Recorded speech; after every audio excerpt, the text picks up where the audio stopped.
Dhubri গরিপুরত 47 degree গরম পড়ছে, তার জন্য সকাল থেকে বাড়ি থেকে বেরোর পাই নাই।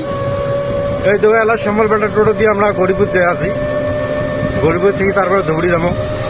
ওরা তো বেটা একদম লালে লাল হয়ে গেছে, যে গরম পড়ছে গরমতে লাল বিনছে। বেটা আজকে কত ডিগ্রি পড়ছে জানিস? হ্যাঁ, 47 ডিগ্রি। এই তো এটা রূপসী এয়ারপোর্ট রোড, পশ্চিমে যায় রূপসী এয়ারপোর্ট রোড আর পূবে যায় গরিপুর বাজার।